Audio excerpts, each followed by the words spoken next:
C'est le moment préféré des détenus. Vous êtes prêts? Eh, on est encore en slip. Et vous, vous êtes prêts? Vous devez descendre pour le match. S'il n'y avait pas cette porte blindée, ces cellules passeraient presque pour des chambres de colonies de vacances. Allez, sortez.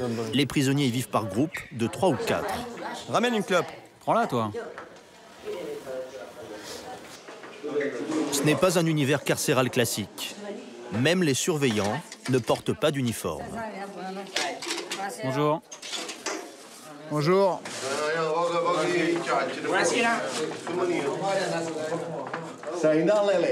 Qu'est-ce que tu fous? Tu veux pas jouer au ballon? Tu veux pas descendre? Tu n'as pas le choix, t'es obligé, dépêche. Le jour où tu seras libéré, tu traîneras comme ça aussi?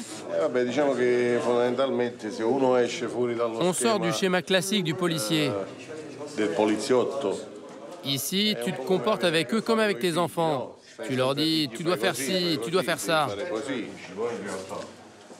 Avec ses œilletons, le gardien voit toute la cellule, salle de bain comprise. On doit contrôler très régulièrement. On dirait des gamins comme ça. Mais quand ils sont seuls dans les cellules, il peut se passer n'importe quoi. Âgés de 14 à 21 ans, ces détenus peuvent être très violents. Tous ont été condamnés pour des faits graves, commis alors qu'ils étaient mineurs.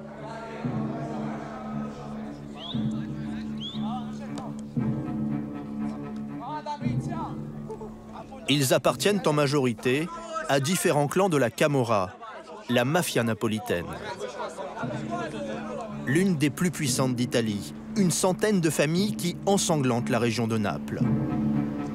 Lorsqu'ils sont arrêtés, ces adolescents de la Camorra sont presque toujours transférés à la prison de Nisida. On s'appelle. Emilio, 17 ans, est ici pour extorsion de fonds. Marco, lui, a pris 3 ans pour trafic de cocaïne. Giovanni, le dossard bleu, a été condamné à 15 ans pour meurtre. En tout, 42 détenus, surveillés par une soixantaine d'encadrants, enfermés sur la presqu'île de Nisida, un bout de terre à l'ouest de Naples, territoire interdit au public, une forteresse au milieu de la mer.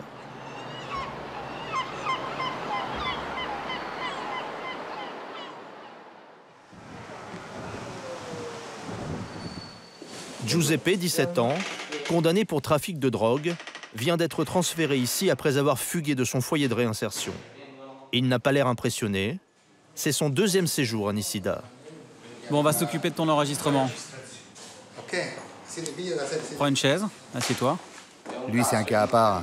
Ouais, c'est un cas. Tu vas seulement rester ici 30 jours. Et ensuite, tu repartiras en foyer. OK? Même si Giuseppe est bien connu ici, on doit refaire sa fiche d'immatriculation. J'enlève les lunettes? Vas-y, Ok, d'accord. tiens-toi bien droit. Tourne-toi à droite. Sur la photo, le tatouage doit être mis en évidence. C'est souvent un signe d'appartenance à un clan. De l'autre côté. Giuseppe est membre d'une famille mafieuse très redoutée, implantée au sud de Naples. Un territoire où 2 clans se livrent une guerre sans merci. Content? Non. Mais c'est pas la première fois que je suis ici. Je connais tout le monde. Et c'est tout seul qu'il passe à l'étape suivante, le barbier. Alors, je te coiffe comment? Bah, comme d'habitude. À Nisida, il y a une coupe de cheveux réglementaire. Eux, ils veulent les coupes à la mode, avec une crête par exemple, ou une longue frange. Mais je dois rester dans les limites de ce qu'on m'autorise à faire ici. Qu'est-ce qui s'est passé? T'as pris 1 mois de punition? Ouais. Autre punition pour Giuseppe, la barbe est interdite. Ouais, c'est bon, ça pique, là. Ça, c'est le petit plus que j'apporte pour les jeunes. Tu peux me repasser encore un peu de ça, là? Quoi, le blaireau? Fini le look de caïd. Et voilà, c'est du bon boulot.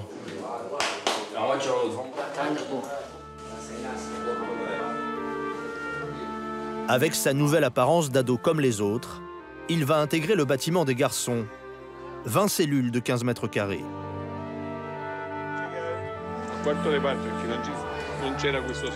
À Nisida, il y a aussi quelques filles, mais elles vivent dans un bâtiment séparé. Pour l'instant, elles ne sont que 2. Elles ont pour elles seules toute la salle de détente du quartier des femmes. Stefania et Francesca y passent des heures.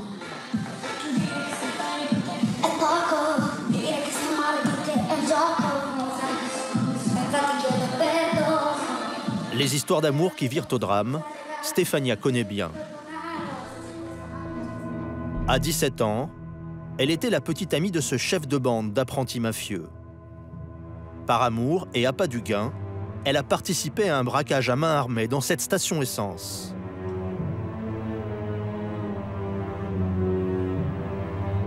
Plus grave, elle a été impliquée dans des meurtres.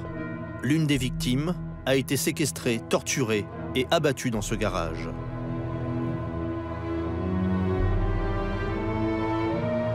La bande a tué en tout 4 personnes en 6 mois. Des meurtres en série, sur fond de trafic de drogue. Ce fait divers a choqué toute l'Italie. Stefania a été condamnée à 13 ans de prison.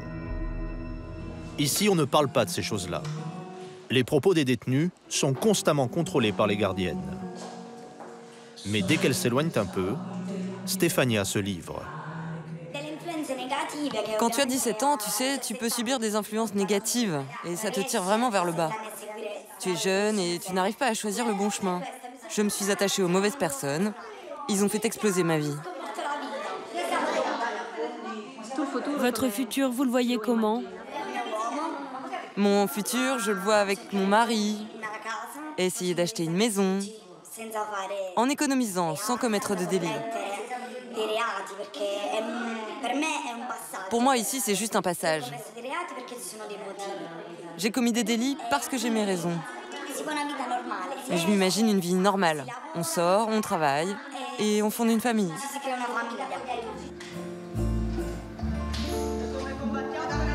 Offrir un futur à ses adolescents, c'est ici une priorité. Et ça passe d'abord par une remise à niveau scolaire. Vous avez fait un calcul, les jeunes? Combien il y a de pays dans l'Union européenne? À 18 ans, Stefania suit des cours niveau collège. 28. Non, seulement 27. Tu as rajouté la Turquie. Et qu'est-ce qui est écrit en dessous de la Turquie? Elle a fait la demande. Elle a fait la demande. Toi, tu as fait la demande pour sortir? T'es sorti? Non. Il y a une différence. Et il y a aussi une différence entre la Turquie et moi. Tous ces jeunes mafieux ont beaucoup séché l'école. Certains savent tout juste lire et compter.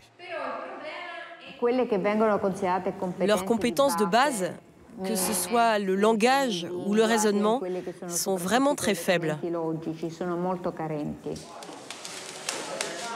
Proposer une alternative à la mafia, c'est aussi enseigner un métier aux jeunes détenus. Giovanni, 19 ans, allez, applique-toi, suit un cursus de pizzaiolo avec un professionnel. J'ai mis l'huile, il manque le basilic. L'une des seules formations à avoir été conservée en dépit des réductions budgétaires et qui offre des débouchés à coup sûr. Vous voyez pizzaiolo? Non, c'est trop tôt pour décider quoi faire. Je dois encore passer beaucoup d'années ici. Donc j'y pense pas. C'est pas demain la veille que je vais sortir. Il y a 2 ans, ce jeune membre d'un clan a été condamné à 15 ans de prison pour un coup de couteau mortel à la sortie d'une boîte de nuit. Sous l'emprise de drogue, il a poignardé cet automobiliste de 28 ans après une banale dispute. Je suis privé de liberté. C'est pas facile, mais on est pas mal. Qu'est-ce qu'il vous manque? Qu'est-ce qui me manque? Ma famille, les femmes. C'est tout ça qui me manque. Formation, école, promenade.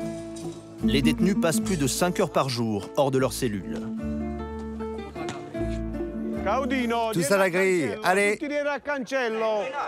L'heure de la cantine est l'un des moments les plus délicats de la journée pour les gardiens. Collègues, allez, compte! 35. Bon appétit! Le repas ne doit pas durer plus de 15 minutes, parce que c'est le seul moment où tous les détenus, et donc tous les membres de clans rivaux, se retrouvent ensemble. Attablés ici, les plus jeunes recrues des clans Casalesi, Venella et Casella Circone. Des familles redoutées, spécialisées dans le trafic d'armes, de drogue et le racket agressif des commerçants.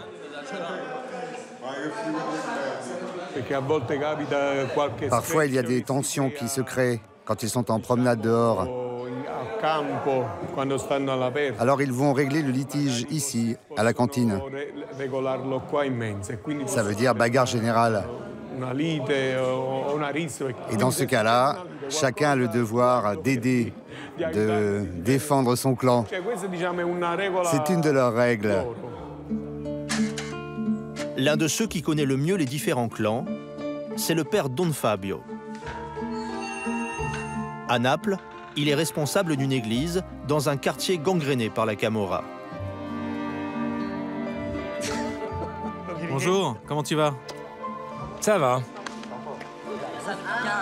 Plusieurs fois par semaine, il vient en prison voir les enfants de la mafia. Don Fabio, comment ça va? Il est comme un grand frère pour ces jeunes. Comme pour Giovanni, le meurtrier. Arrête, tu me fais mal. Tu vas faire mauvaise impression. Tu demandes un aménagement de peine et après tu es violent avec moi. On va saluer Jésus. Ce matin, le prêtre a convaincu quelques détenus de l'aider à nettoyer l'église. Tu veux le faire, toi? Mais sans produit, hein, sinon le bois s'abîme. Vas-y, fais-le. Le prêtre, c'est un lien vers l'extérieur pour ces ados.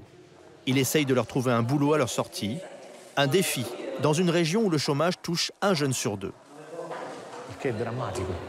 C'est dramatique. Parce qu'en face, la Camorra offre un bon salaire, une bonne protection sociale. Par exemple, si l'un d'eux est arrêté pour des faits en lien avec la mafia, il sera aidé, suivi. Ils ne vont pas l'abandonner. Ils réussissent à garantir une assistance que l'État te refuse. La différence, et je leur dis toujours, c'est que si la Camorra continue à t'aider, à t'assister, c'est pas parce qu'elle te veut du bien. C'est parce qu'elle veut te garder sous sa coupe, parce que tu lui sers. Quand tu sortiras, tu continueras à travailler pour eux, tu n'auras pas le choix. T'es qu'un petit soldat, un esclave. Je peux dire une chose? Ma famille, par exemple, ma mère, elle habite dans une maison, elle a un loyer à payer de 400 €. Quand on a une famille comme ça, comment on fait pour manger? C'est logique que je vole. Si je fais pas de braquage, comment on fait pour manger? Vous avez vu le problème? Toute la difficulté est là. Convaincre ces jeunes de ne pas succomber à la tentation de l'argent facile. Et voilà, ça c'est le prêtre de l'église de Nisida. Bienvenue, surnommé Padre Fabio. Marco gagnait 300 € par jour en dealant de la cocaïne. Il a commencé sa carrière de trafiquant en France, où il a vécu pendant 10 ans. Ce matin, il a rendez-vous avec Paolo, son éducateur attitré. D'après toi, ce que tu fais ici va te servir pour ton avenir?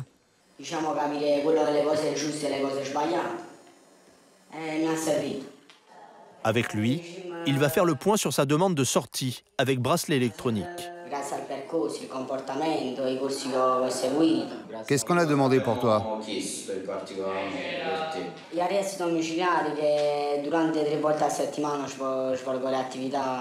Qu'est-ce que tu veux faire après?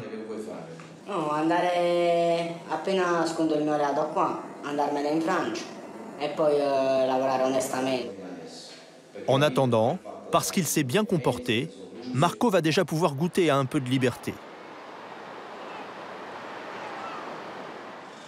Avec l'accord d'un magistrat, il a été sélectionné pour participer à une soirée organisée par des associations anti-mafia. une sortie encadrée par des policiers. C'est sa première en 1 an et demi de détention. Une excursion cadeau avec un autre détenu, dans un quartier que tous deux connaissent bien. Ils y retrouvent même un copain, lui aussi, passé par la case prison, à Nissida. Mais regarde qui va là. Comment ça va? On leur a réservé des places dans ce théâtre pour assister à un gentil spectacle associatif. Moi, je dis à tous les enfants que personne ne paiera jamais notre dette. La seule solution, c'est de s'échapper. Des applaudissements pour la forme, car sur le fond, Marco est loin d'être convaincu. On va raconter un peu les choses, on va dire, contre la Camorra, la délinquance, la réinsertion, tout ça, mais des conneries. En fait, la seule chose qu'il apprécie dans cette soirée, c'est le bol d'air qu'elle lui offre. C'est très bizarre, ça fait. Franchement, les voitures, les klaxons, les magasins, les gens. Ça donne envie de rester ici et de ne pas retourner dans la cellule. Devant ses éducateurs, Marco déclare vouloir se réinsérer. Mais est-il sincère?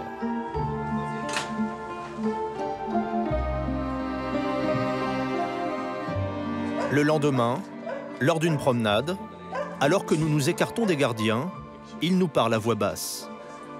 Des confidences presque inaudibles, mais qui en disent long sur ses activités passées, au service d'un gros bonnet de la mafia, membre de sa famille.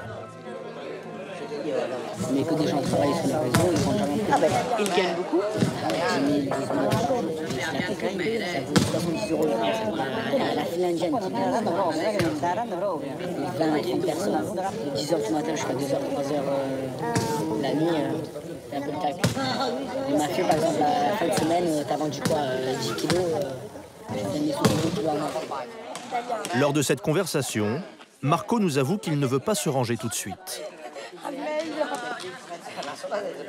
Vous voulez recommencer à vendre? Ouais, oui, mais d'une autre manière. Moi, je vends dans le détail. Vous voulez devenir grossiste? Ouais. Juste une maison pour prêter, une voiture, un peu on va dire par terre. Si j'ai ça, moi, franchement, je ne peux pas faire ça toute ma vie. Moi, je veux juste arriver à mon objectif. Genre 200, 300 000 par terre. Et selon lui, il n'est pas le seul à penser au prochain mauvais coup. Jamais vu, moi, dans un an et demi, jamais vu quelqu'un m'a dit ici, je vais travailler. Si Marco s'est laissé aller à ses confidences, c'est parce qu'il pense qu'elles n'auront pas d'incidence sur son parcours carcéral. À Nissida, il fait tout pour être un détenu modèle.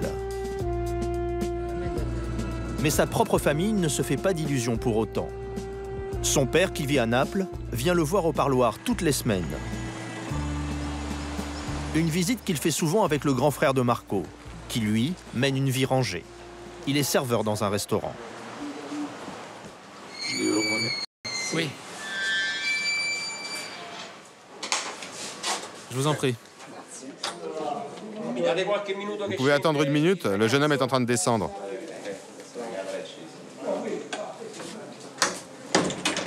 Le père de Marco se montre très inquiet pour son fils. Je lui disais, regarde Marco, quelle vie tu mènes. Les mafieux viennent te prendre, ils te choisissent, ils te font mener une vie particulière, avec une arme sur toi. Mais tu finiras comme les autres, ceux sur qui on tire et qu'on retrouve morts dans la rue. Tu finiras comme ça. C'est une voie sans issue. Comme père, je me demande si je ne me suis pas trompé quelque part. C'est l'échec de ma vie. Entrez. Vous avez de l'argent? Oui, on en a. Encore le casier 10. Avant le parloir, ils doivent suivre la procédure et laisser leur téléphone dans un casier. Leurs sacs de nourriture et de linge ont été vérifiés. Tu lui as mis que 10 euros? Oui. Oui, il n'a pas besoin de plus.